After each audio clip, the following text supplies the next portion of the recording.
Just now I was coming from Madurai Circuit House. He was showing me one river. We were crossing one bridge, Vaigai River. வைகாட்டை நான் சுத்தப்படுத்துவேன் சொல்வதன் மூலம் மாநில அரசு டம்மியான அரசு, விஜய் ஒரு பொம்மை அரசு, இந்த அரசுல தலையேறி மிதிக்கலாம், நம்ம இஷ்டத்துக்கு ஆடலாம் அப்படின்னு நினைக்கிறாங்க. Vaigai River. I was surprised. You see, you call this river, where is the water? There was no water in that Vaigai River.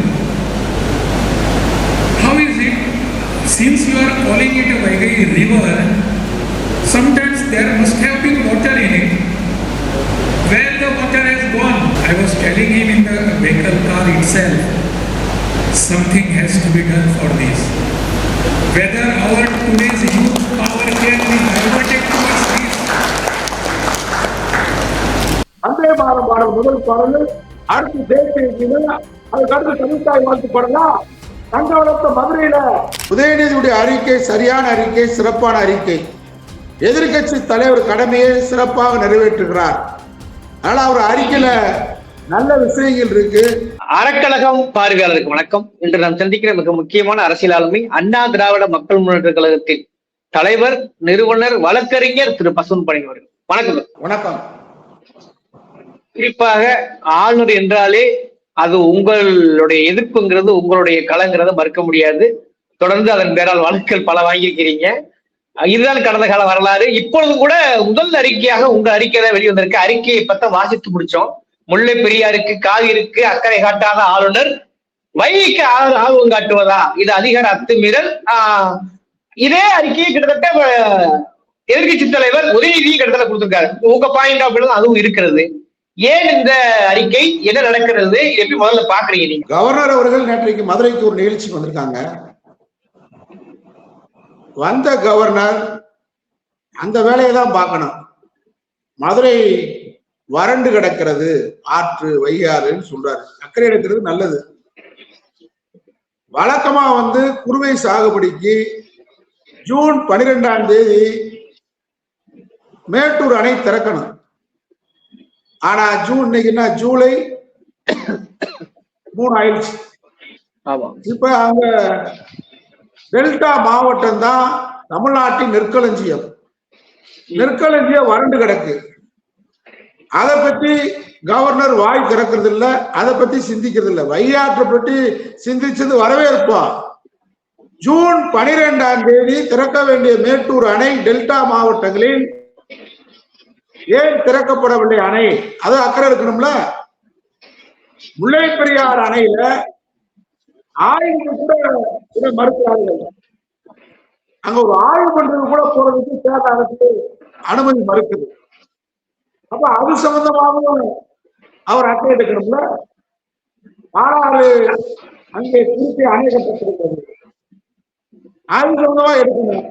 Mekedatu அணை சம்பந்தமாக தமிழ்நாடு சட்டமன்றத்தில் அனைத்து கட்சிகளும் சேர்ந்து ஒரு தீர்மானத்தை நிறைவேற்றிருக்கார். ஆளுநர் அது சம்பந்தமா டெல்லிக்கு பேசலாம். மேகதாட்டு அணை பிரச்சனையில் அக்கறை காட்டாத கவர்னர் நீட்டுத் தேர்வு பிரச்சனைக்காக மாணவர்கள் எல்லாம் இங்கே தற்கொலை செய்து கொண்டிருக்கிறார்கள், போராடி கொண்டிருக்கிறார்கள். நீட்டுத் தேர்வு சம்பந்தமாக மாணவர்கள் மீது அக்கறை செலுத்தாத கவர்னர் விவசாயிகள் போராடி கொண்டிருக்கிறார்கள். விவசாயத்தை முழுமையா தள்ளுபடி பண்ணல. இந்த தாவேக அரசு ஏமாற்றிருக்கு. மேட்டூர் அணை திறக்கப்படல. மழை தொடர்ந்து பெய்ய வேண்டிய மழை ஒழுங்கா பொழியல. இதெல்லாம் அக்கறை, விவசாயிகள் மீது அக்கறை செலுத்தாத கவர்னர். மீனவர்கள் தொடர்ந்து ராமேஸ்வரம் வேதாரண்யம் பகுதியில் மீனவர்கள் தொடர்ந்து சிங்கள காரையர்கள் வலையை புடுங்குறாங்க, சுடுறாங்க. இவ்வளவு அக்கறை நடந்துகிட்டு அக்கறை செலுத்தாத கவர்னர் இங்கே ஒரு குடியரசு ஆட்சி நடந்துகிட்டு பகிரங்கமா. ஏற்கனவே டிடி தினகரன் நேரடியாவே புகார் கொடுத்தாரு, எங்க எம்எல்ஏ நடந்துட்டு போயிட்டாங்க. இப்ப குடியரசு அரசு பகிரங்கமா நடந்துகிட்டு இருக்கு. அதாவது ஓட்டு போட்ட மக்களுக்கு துரோகம் பண்றாங்க. இந்தியாவில் எங்கேயுமே இல்லாத அளவுக்கு வாக்களித்த வாக்காளருடைய மை, அந்த கையில் இருக்கக்கூடிய மை உலகத்துக்கு முன்பாக இங்கே குதிரைபேரம் நடந்து கொண்டிருக்கிறது. ஒரு அரசு குதிரைபேர அரசு நடத்திட்டு இருக்கு. அந்த அரசை வேடிக்கை பார்த்துட்டு கவர்னர் வையாற்றை சுத்தம் பண்ண போறாங்க. ஊரேறி கோழி குடிக்க முடியாது, வைகுண்டத்துக்கு வழிகாட்ட போறீங்களா? கையாளத்தை நாங்க பார்த்துக்கிடுவோம், நாங்க பிறந்து வளர்ந்த மண்ணை நாங்க பார்த்துக்கிடுவோம். ஒரு கையாளாத அரசு தாவேக அரசு இங்க இருக்கு. ஒரு RSS பெற்ற கை குழந்தைதான், நல்ல குழந்தைதான் தாவேக விஜய். அதாவது வீட்டுல சரியான ஆளுநர் இல்லாத ஒரு ஆன்மகன் இருந்தா அந்த வீட்டுல யாருதான் போய் நாட்டாமத்தனம் பண்ணலாம்.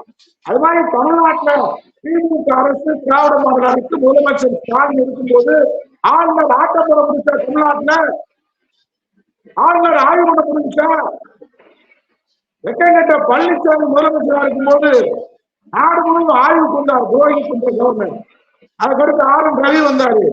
சென்றடமெல்லாம் திராவிட முன்னேற்ற கழகம் மாநில உரிமைகளை பறிக்காது என்று ஏஜென்ட் கவர்னர். உனக்கு தமிழ்நாட்டில் ஆய்வு செய்வதற்கு மக்களாட்சி தேர்ந்தெடுக்கப்பட்ட அரசு இருக்கும் போது டெல்லி கண்காணி கவர்னருக்கு இந்த அதிகாரம் இல்லை அப்படின்னு சொல்லி திராவிட முன்னேற்ற கழகம் உள்ளிட்ட எங்களை போன்ற அண்ணா திராவிட மக்கள் முன்னேற்ற கழக கட்சி உள்ளிட்ட கருப்பு கொடி காட்டின கவர்னருக்கு வெட்டம் கேட்ட எடப்பாடி பழனிசாமி அமைதி காத்தார். அதை விட மோசமான ஒரு கேவலமான தற்கொலை ஆட்சி தமிழ்நாட்டில் ஆட்சி எடுக்கின்ற காரணத்துக்காக ஆளுநர் தொடர்ந்து தமிழை அவமரியாதை செய்கிறார். என்ன பண்றாரு? அமித்ஷாய் வாழ்க்கை 3வது வரைக்கும் கொண்டு வர வந்தே பாரத் பாரத்துக்கு எங்களுக்கு விட சம்பந்தம். வந்தே ஏமாற்றம். பாஜக வந்தே ஏமாத்துறீங்களா? வந்தே பாரத் பாரத போட்டு வந்து ஏமாற்ற பாக்குற பாஜக தமிழ்நாட்டுல தொடர்ந்து மக்களை வஞ்சிக்கின்ற அடிப்படையில், தமிழை வஞ்சிக்கின்ற அடிப்படையில் மதுரையில வந்த ஆளுநர் வந்து வந்தே பாரத் பாரத் முதல் பாடல், அடுத்து தேசிய, அதுக்கு அடுத்து தமிழ்தாய் வாழ்த்து பாடலாம். தங்கவளத்தை மதுரையில பக்கத்துல வெங்கடேசன் உட்கார்ந்து இருக்கிறாரு. அமைதியாக்கலாமா? இனிமே கவர்னருக்கு சொல்லிக் கொள்கிறேன், இங்க ஒரு கையாளாத அரசு, மாநில உரிமைகளை விட்டுக் கொடுக்கின்ற அரசு என்கிற காரணத்தினால டாக்டர் தாவேகா என்கிற தற்கொலை ஆட்சி நடக்கிறதுனால விஜய் RSS பெற்ற கை குழந்தை கள்ள குழந்தைனால நீங்க என்னாலும் ஆரம்பம் நினைச்சா நாங்க மாநில உரிமையை விட்டு தர மாட்டோம். எதற்குமே அக்கறை காட்டாத கவர்னர் தமிழ்நாட்டு மக்களை வஞ்சிக்கின்ற ஒன்றிய பாஜக அரசு கவர்னரை வச்சு ஆட்டம் போடலான்னு பாக்குறீங்களா? கவர்னர் வச்சு பாஜக ஆட்சி நடத்தலாம் பாக்குறீங்களா? இதுக்கெல்லாம் ஏன் தாவேக அரசு விஜய் மௌனம் காக்கிறார்? அந்த இந்திய ஆளுநருக்கு மதச்சார்பற்ற கூட்டணி அனைத்து கட்சியிலேயே மௌனம் சாதிக்கிறீங்க. இந்த மௌனத்துக்கு அர்த்தம் புரியலையே. அதனால தொடர்ந்து ஆய்வு மேற்கொண்டு மாநில உரிமைகளை பறிக்கின்ற, மாநில உரிமைகளை கட்டி பறிக்கின்ற வேலைகளில் கவர்னர் ஆய்வு என்ற பேரில் தமிழ்நாட்டுக்கு எங்கேயாவது வந்தால் நாங்கள் அண்ணா திராவிட மக்கள் முன்னேற்ற கழக கவர்னருக்கு எதிராக கடுமையான எதிர்வினை ஆற்றுவோம், கருப்பு கொடி காட்டுவோம், மாநில உரிமைகளை பாதுகாப்போம். இன்னைக்கு நம்முடைய திராவிட முன்னேற்ற கழகத்துடைய இளைஞரணி செயலாளர், எதிர்கட்சியுடைய தலைவர் நம்முடைய உதயநிதி ஒரு தெளிவான அறிக்கையை கொடுத்திருக்காரு. அந்த அறிக்கை வரவேற்கத்தக்க அறிக்கை. திமுக தவிர யாரும் இந்த அறிக்கை கொடுக்கல. மாநில உரிமைகளை கட்டி பறிக்கின்ற, மாநில உரிமைகளை ஏற்கனவே கொஞ்சம் கொஞ்சமா பறித்து ஒன்றிய அரசு மாநிலங்களை இருக்கக்கூடாது, இந்திய ஒன்றியத்தில் மாநிலங்களை அடியோடு அழிக்க வேண்டும் என்ற சங்கடத்தோடு RSS அஜெண்டாவை நிறைவேற்றுகின்ற கவர்னரை வைத்து இங்கே அத்துடன் செய்கின்ற இந்த ஒன்றிய பாஜக அரசு நடவடிக்கைக்கு தாவேக அரசு விஜய் வெளியில நிறைவேற்றம் போவது. சொல்லுவாங்கல்ல, வீட்டுக்குள்ள புலி வெளியே வந்தா பூன்ற மாதிரி அவர் வந்து எழுதி படிக்கிட்டு கொள்கை எழுதி பாஜக கொள்கை எழுதி தமிழை புறக்கணிக்கிறது.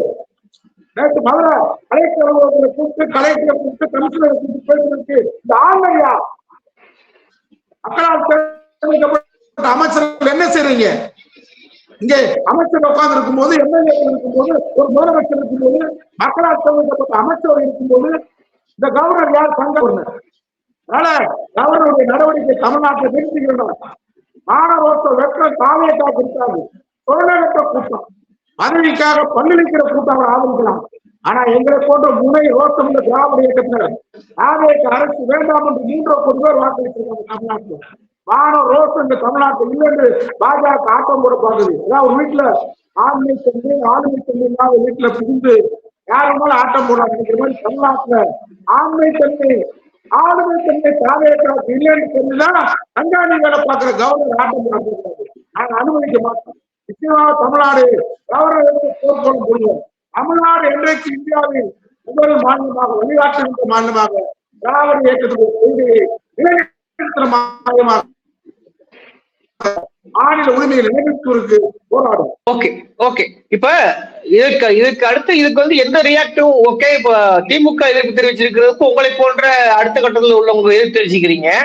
ஆனா சிபிஎம்மோ சிபிஐயோ விசிகாவோ இதுவரை எந்த ஒரு எதிர்வினை ஆற்றவில்லையே. ஏன்னா அவர்களும் மாநில உரிமை பேசக்கூடியவர்கள், சமூக நீதி பேசக்கூடியவர்கள், ஆளுடைய அத்துமுறையை கண்டிக்கக்கூடியவர்கள். அவர்கள் ஏன் இதுவரை பேசலங்கிறதை பாக்குறீங்க? சிபிஎம் தோழர் சண்முகம் அவர்கள் திராவிட முன்னேற்ற கழகம் குதிரை பேரம் பேசுறத ரொம்ப கடுமையா கண்டிக்கிறார். திமுக குதிரை பேரமே பேச வேண்டிய அவசியம் இல்லையே. யாருக்கு திமுக ஒரு சீட்டு குதிரை பிடிக்க ஆட்சி பிடிக்க போதா? ஒரு எம்எல்ஏ பிடிச்சு இது தாவேக்கா திமுக மேல பழி சுமத்துறதுக்காக யாரோ ரோட்ல போற 3 பேரை பிடிச்சுக்கிட்டு பணம் கொடுத்தாங்க அப்படின்னு சொல்ற ஒரு நாடகம். இது தெரியாத சிபிஎம்க்கு? இங்கே பாலியல் குற்றம் அதிகமாகி கொண்டிருக்கிறது. சிபிஎம் வாய் திறக்கல.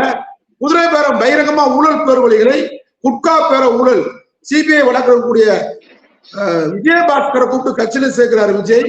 அது சம்பந்தமா பேச்ச காணா. ஆள் கடத்தல் நிலவரிப்பு கரூர் விஜயபாஸ்கர் அவரை கட்சியில சேர்க்கிறாங்க. அது குதிரை பேரம் இல்லையா? ஓட்டு போட்ட 24 நாள்ல 20 நாள்ல எம்எல்ஏ பதவி ராஜினாமா செய்து விட்டு தாவே காலை சேருகிறார்களே, குடிதர்களா? சிபிஎம் பார்வையில் அவர் புத்தர்களா? யார் குதிரை பேரம் பேசுறான்? இந்த கவர்னருடைய மாநில உரிமையை கண்டிச்சு அறிக்கையை காணா. எங்க பார்த்தாலும் போதை கலாச்சாரம்.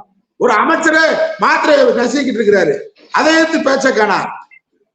விவசாயிகளுக்கு முழு கடனை அடைக்கிறேன்னு சொல்லிட்டு தள்ளுபடி பண்ணி இன்ன வரைக்கும் தள்ளுபடி பண்ணல தாவேக அரசு. மீனவர் பிரச்சனைகளை தலையிடல. இன்னைக்கு லஞ்சம் லாவணியம் தலைவிரிச்சு ஆடுது.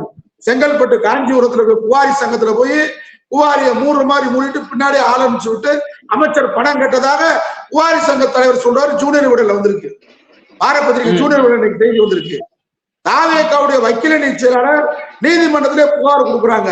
பிபி பதவி, ஏபிபி அரசு பதவிகளுக்கு 5 லட்சம் முதல் 30 லட்சம் வரை புஷியானது கேட்கிறார். நான் சொல்லல.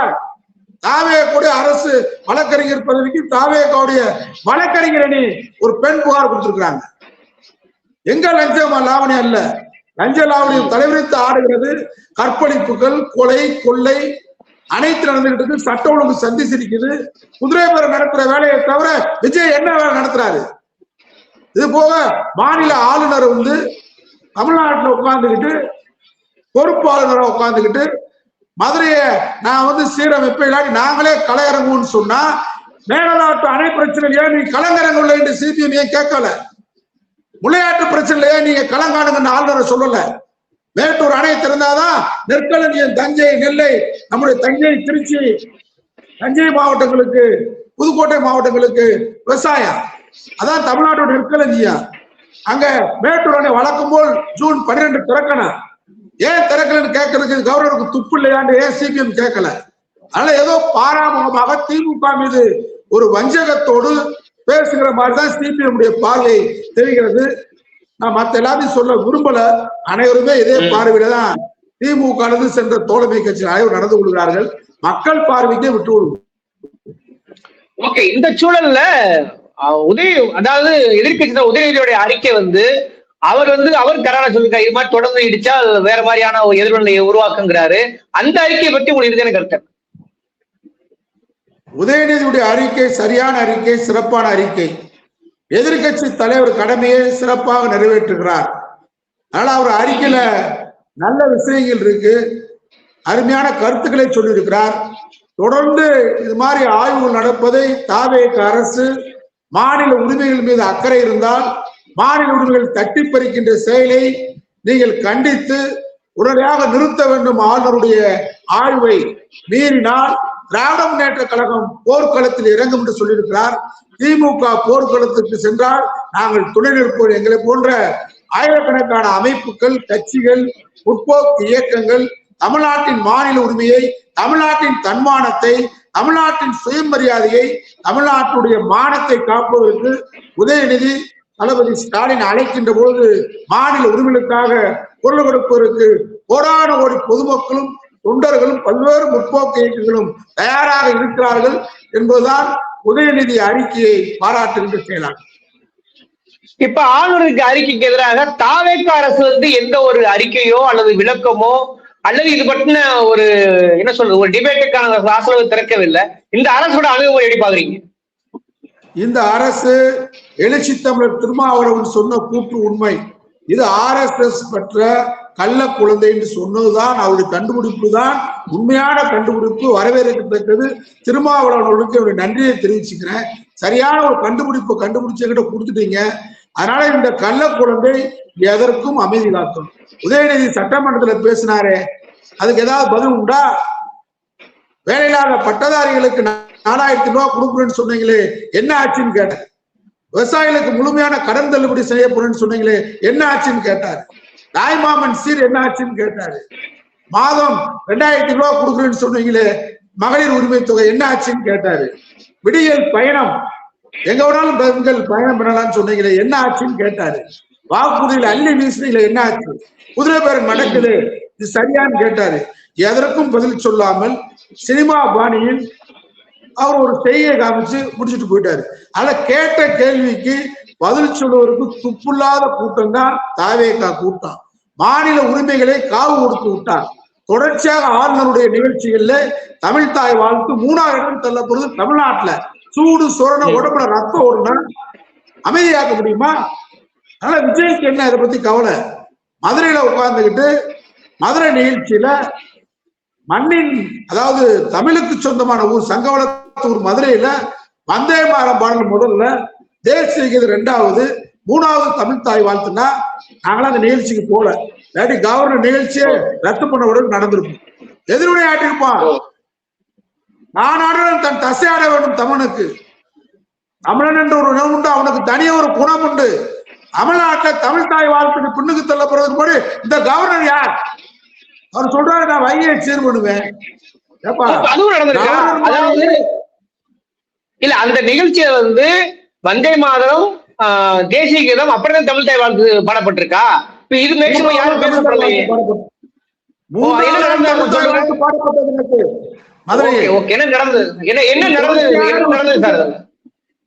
இது தொடர்ச்சியாக சுட்டி காட்டுறோம் நம்ம. ஆனா இந்த சுட்டி காட்டலுக்கு தாவேக அரசு துளியும் கவனம் செலுத்தல. ரோசம் இல்லை, அக்கறை இல்லை, உணர்வு இல்லை. உணர்வற்ற பிண்டங்கள் இந்த நாட்டை ஆண்டு கொண்டிருக்கிறது. சட்டமன்றத்துல இதே மாதிரி நடக்குது. 1க்கு 3 முறை நடக்குது. கவர்னருடைய அமைச்சருடைய பதவியேற்பு விழாவில் நடக்குது. தற்காலிக சபாநாயகர் பதவியேற்பு விழா நடக்குது. தொடர்ந்து சுட்டி காட்ட அவர் என்ன பதில் சொல்றாரு விஜய்? கலைஞருடைய படம் திறக்கும் போது ஜனாதிபதி வந்தாரு, அப்ப முதல்ல வந்து தேசிய கீதம் பாடப்பட்டதுன்றாரு. ஜனாதிபதி பிரதமர் வந்தா புரோட்டோகால் அவங்க தான் நடத்துவாங்க. என்றைக்காவது திமுக அதிமுக ஆட்சியில ஆளுநர் உரையின் மீது நடந்த விவாதத்துல என்றைக்காவது முதல் முறையாக தேசிய கீதம் பாடப்பட்டதா? 50 ஆண்டுகளில். விஜய் புள்ளியோட கணக்கு சொல்லி பார்ப்போம். நாங்க அரசியலே பேசல. ஜனாதிபதி வரும்போது பிரதமர் வரும்போது அவங்க நடத்துவாங்க. மற்றபடி திராவிட இயக்க ஆட்சியில 2 கட்சி சேர்த்து தான் சொல்றேன். பன்னீர்செல்வம் முதலமைச்சர் வரைக்கும் எப்பயாவது முதல்ல தேசிய கீதம் பாடப்பட்டு 2வது தமிழ் தாய் வாழ்த்து பாடப்பட்டதா? இல்ல. தாவேக என்பது தாவேக பிஜேபி கிளை, பிஜேபி பெற்ற கள்ள குழந்தை. அதனால அவங்க எதிர்வினை ஆற்றுவாங்க, நம்ம நம்ப வேண்டியதில்லை. மாநில உரிமைகளை பாதுகாக்க வேண்டியது தன்மானமுள்ள தமிழுடைய கடமை. அதனால நாம் தான் போராட வேண்டும் என்று எதிர்கட்சி தலைவருடைய அறிக்கை வரவேற்கத்தக்கது. எதிர்காலத்துல கவர்னர் இங்க ஆட்டம் போடலாம் தாவேக வைத்துக் கொண்டு கிடைக்கிற தகவல் எல்லாம் மீண்டும் RN ரவியவே இங்கே கவர்னராக போடுவதற்கான முயற்சி நடப்பதாக தகவல் வருகிறது. யாருடன் வரட்டும். ஆனால் கவர்னர் மாளிகையவே ஒழுங்குபடுத்த வேண்டியது கவர்னரா? நாங்க மாநில அரசு தானே. கவர்னர் மாளிகைக்கு கரண்ட் கொடுக்கறது யாரு? கவர்னர் மாளிகை புல்ல வெட்டுறது யாரு? கவர்னர் மாளிகை சீரமைக்கிறது யாரு? கவர்னர் மாளிகை சுத்தம் பண்றது யாரு? அத கவர்னர் எடுத்துக்கிடுவாரா? செயின்ட் ஜார்ஜ் கோட்ல புல்ல வெட்டணும்னா அனுமதி ஒன்றிய அரசை கேட்கணும். ஏன்னா செயின்ட் ஜார்ஜ் கோட்டை ஒன்றிய அரசுடைய கட்டுப்பாட்டுல இருக்கு. அந்த கலைஞர் ஒரு முறை சொன்னார், அந்த புல்ல வெட்டணும்னா கூட ஒன்றிய அரசு அனுமதி கேட்கணும். ஆனா கவர்னர் மாளிகை நம்ம கட்டுப்பாட்டுல இருக்கு. அதை இவர் சரி பண்ண முடியுமா கவர்னர் மாளிகை? அதனால வைகாட்டை நான் சுத்தப்படுத்துவேன் சொல்வதன் மூலம் மாநில அரசு டம்மியான அரசு, விஜய் ஒரு பொம்மை அரசு, இந்த அரசுல தலையேறி மிதிக்கலாம், நம்ம இஷ்டத்துக்கு ஆடலாம் அப்படின்னு நினைக்கிறாங்க. ஆனா நாங்க மக்களாட்சி மீது நம்பிக்கை வைத்திருக்கக்கூடியவர்கள், ஜனநாயக மாண்பை மதிக்க வேண்டும். ஜனநாயக மாண்பை சீர்குலைக்க கவர்னர், ஜனாதிபதி அல்லது பிரதமர் இங்க தமிழ்நாட்டுல இப்படி ஒரு ஆட்டம் போட வைக்கணும்னு நினைச்சா ஒன்றிய அரசு நாங்கள் அனுமதிக்க மாட்டோம். ஓகே, கடினான விமர்சனங்களை சரியான சமயத்தில் வெளிப்படுத்துகிறீங்க. அதை அப்படியே மக்கள் பார்வைக்கு விட்டுடுங்க. இந்த விவாத சூழல் அறக்கலத்துக்கு நேரம் ஒதுக்கியது. நன்றி.